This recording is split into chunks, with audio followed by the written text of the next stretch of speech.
Bismillahirrahmanirrahim. Assalamualaikum warahmatullahi wabarakatuh. Jin, perkenalkan kami dari salah satu kelompok, yaitu kami akan mempresentasikan proyek UAS Analisa Desain dan Perangkat Lunak dengan judul Sistem Informasi Toko Sepatu Online Berbasis Web menggunakan SRS.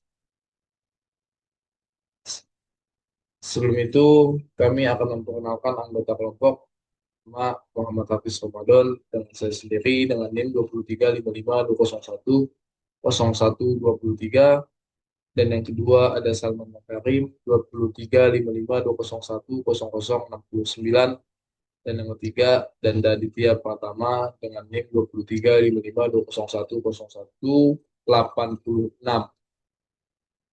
Latar belakang: digitalisasi bisnis memudahkan pelanggan membeli produk secara online tanpa harus datang ke toko. Sistem informasi toko sepatu online dirancang untuk mengelola katalog produk, pesanan, transaksi, dan pelanggan secara otomatis. Sistem berbasis web diperlukan untuk menghasilkan layanan cepat, aman, dan efisien. Deskripsi umum sistem. Sistem memiliki dua aktor utama. Yang pertama, pelanggan. Pelanggan yaitu registrasi, login, lihat katalog, keranjang, check out, pembayaran, dan riwayat pesanan. Dan yang kedua yaitu ada admin. Admin mencakup kelola produk, kelola pesanan, kelola pelanggan, dan kelola laporan.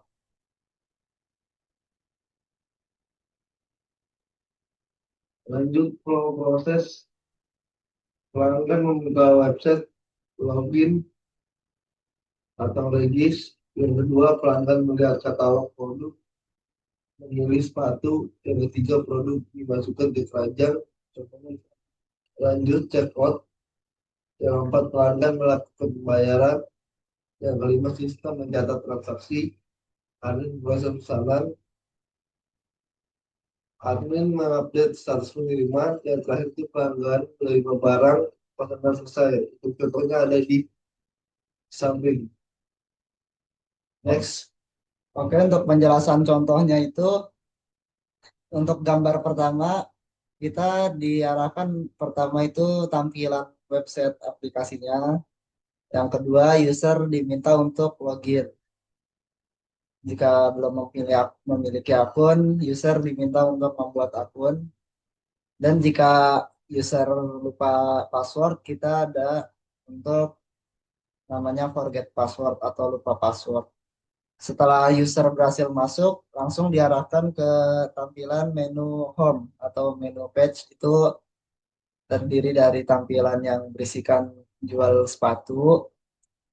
Lalu di situ setelahnya user bisa langsung memilih dengan cara langsung mengklik saja, atau bisa cari di kolom pencarian sepatu mana yang sekiranya ingin dibeli. Lalu di situ user tinggal klik, lalu di situ user ada langsung fitur berbayar, membayar, memasukkan ke keranjang.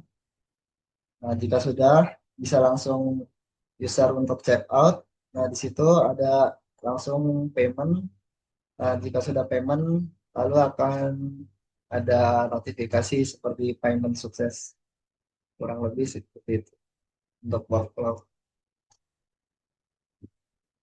Nah, yang ketiga, use case diagram. Aktor utama yaitu pelanggan dan admin. Use case pelanggan mencakup kurang lebih sama halnya seperti registrasi, login, lihat produk, mencari produk, menambah ke keranjang, check out, melakukan pembayaran, lihat riwayat pesanan. Use case admin yaitu mencakup login admin, mengelola produk, tambah atau edit atau hapus. Yang ketiga mengelola pesanan, mengelola pelanggan, dan melihat laporan penjualan. Use case diagram menunjukkan keseluruhan fungsi yang dapat dijalankan oleh kedua pengguna sistem. Untuk contohnya ada di samping. Nah, untuk contoh diagram case itu sistem informasi toko sepatu online. Jadi ada eh, dua entitas yaitu pelanggan dan admin. Untuk entitas pelanggan sendiri itu dia memiliki fitur registrasi, login, melihat katalog produk, menambahkan produk ke keranjang, dan melakukan pembayaran. Sedangkan untuk entitas admin sendiri, dia memiliki fitur login, mengelola produk, mengelola pesanan, mengelola pelanggan, melihat laporan penjualan. Kurang lebih seperti itu.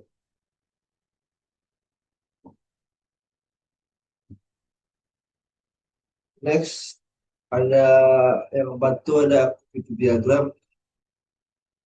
Activity diagram pelanggan yang pertama login, terus masuk masuk sistem, yang kedua pilih kategori, terus lihat produk, yang ketiga pilih sepatu, setelah itu tambah ke keranjang, yang keempat itu checkout, setelah itu pembayaran, yang kelima itu sistem untuk validasi pembayaran, yang keenam pesanan tercatat, setelah itu pelanggan melihat status. Activity diagram admin yang pertama itu login, yang kedua itu mengolah produk, yang ketiga itu memeriksa pesanan baru, yang keempat untuk update status, setelah itu pesanan diproses, yang kelima generate laporan penjualan. Diagram ini menggambarkan alur langkah demi langkah setiap aktivitas pengguna. Nah, untuk penjelasan mengenai activity diagram ini, jadi kita itu mulai dari logo elips itu artinya start mulai. Setelah itu ada persegi panjang itu namanya aktivitas. Kita itu ada aktivitas login, daftar, lalu masuk ke menu jelajah sepatu pencarian. Lalu jika itu kita ada aktivitas tambahkan ke keranjang dan itu ada fungsi detection yaitu fungsi ya atau tidak. Itu untuk tambah item lagi jika ya kita itu diarahkan untuk kembali menjelajahi sepatu. Tetapi jika kita tidak, itu langsung diarahkan ke check out lalu bayar, lalu pesanan dikonfirmasi oleh penjual. Seperti itu untuk dari versi pelanggannya. Dan untuk dari diagram activity untuk admin itu kita mulai juga dari start, lalu diarahkan ke login dashboard admin. Lalu itu kita ada menu tambah dashboard. Sedangkan kalau di bagian admin sendiri itu kita memiliki banyak aktivitas. Nah, salah satunya mungkin ada kelola data produk, kelola data pelanggan, kelola pesanan, tambah edit hapus produk, lihat atau edit data pelanggan, konfirmasi atau update pesanan. Lalu kita juga bisa aktivitas simpan perubahan, lihat laporan penjualan. Ya, setelah itu kita logout dan mungkin itu saja. Selanjutnya ada sequence diagram. Sequence diagram pemesanan produk. User memiliki produk, yaitu sistem menampilkan detail. Yang kedua, user menambahkan ke keranjang. Sistem menyimpan data keranjang. Yang ketiga, user checkout, yaitu sistem meminta data pembayaran. Yang keempat, user melakukan pembayaran, yaitu sistem memverifikasi. Dan yang terakhir, sistem membuat pesanan, yaitu admin memproses. Nah, untuk penjelasan mengenai sequence diagram itu, yang pertama ada entitas pelanggan itu, dan yang paling atas itu ada nama toko dari aplikasi SRS yang kita buat itu, yaitu sistem penjualan sepatu sos spesial. Nah, itu untuk pelanggan sama diarahkan untuk login, daftar, berhasil login, melihat katalog sepatu, menampilkan produk, memilih produk, detail produk, menambahkan ke keranjang, lalu produk ditambahkan, melakukan check out, dan from check out lalu pembayaran. Lalu setelahnya di entitas pelanggan itu mengarahkan ke halaman pembayaran, menampilkan konfirmasi pembayaran. Dan gateway pembayaran untuk gateway pembayarannya sendiri itu dia itu nanti mengirim dari adminnya itu mengirim kode untuk permintaan pembayaran atau bisa juga mengirimkan tautan pembayaran. Nah, lalu untuk dari entitas pembelinya sendiri itu langsung melakukan pembayaran. Nanti dari entitas adminnya itu dia mengkonfirmasi pembayaran apakah pembayaran berhasil atau tidak.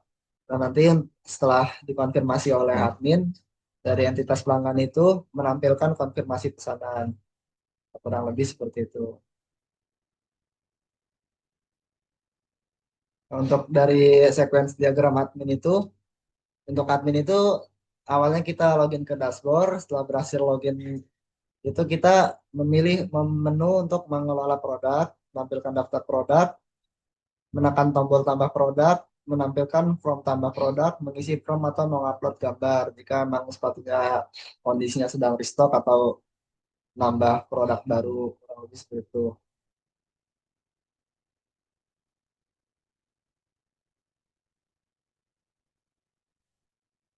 Next, yang mana itu ada kelas diagram utama sistem.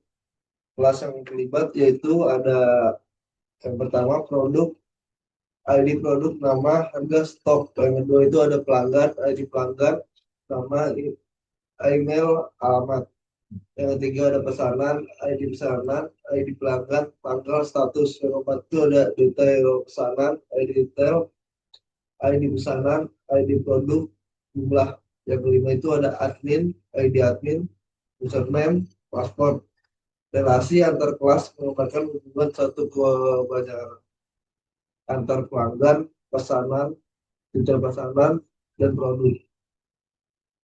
Nah, nah, sebelum saya menjelaskan tentang gambar sequence, gambar kelas diagram ini, saya akan menjelaskan dulu apa itu kelas diagram. Kelas diagram itu adalah diagram UML yang digunakan untuk memodelkan struktur statis dari suatu sistem dengan menunjukkan kelas, atribut, metode, dan hubungan antar kelas. Diagram ini menggambarkan blueprint atau rancangan dasar dari sistem yang akan dibuat. Jadi untuk penjelasannya itu, pengguna itu memiliki sebuah tipe data, yaitu mungkin ada bilangan bulat, teks nama, teks email, teks kata sandi, dan itu tipe datanya berupa string. Dan untuk pelanggan sendiri itu kita memiliki tipe data daftar, beli, lihat pesanan, itu memiliki banyak macam tipe data juga. Nah, untuk admin sendiri itu ada masuk admin, kelola produk, kelola pesanan, lihat laporan. Dan untuk pelanggan itu memiliki keranjang tersendiri yang terdiri dari mungkin tipe data, variabel, bilangan bulat, daftar item, desimal total itu menggunakan tipe data float atau yang lain. Untuk admin sendiri untuk pesanan memproses pesanan itu dia itu memiliki bilangan bulat, eh, fungsi tanggal, fungsi string dan fungsi float juga. Dan untuk mencakup produknya itu berisi bilangan bulat, teks nama untuk string, nah desimal harga itu mungkin untuk float, bilangan bulat itu juga mungkin untuk float dan teks gambar. Yang lebih seperti itu. Nah, kesimpulan daripada presentasi yang kami sampaikan yaitu sistem informasi toko sepatu online berbasis web berhasil mendukung proses transaksi digital dengan fitur yang lengkap dan terintegrasi. Sistem memberikan kemudahan bagi pelanggan sekaligus membantu admin mengelola data secara otomatis. Terima kasih. Mungkin eh, s- segitu penyampaian ataupun presentasi yang kami sampaikan. Kurang lebihnya mohon maaf apabila ada materi yang kurang ataupun cara penyampaian daripada kami sangat kurang. Kami mohon maaf yang sebesar-besarnya. Bila fisabilil haq, wassalamualaikum warahmatullahi wabarakatuh.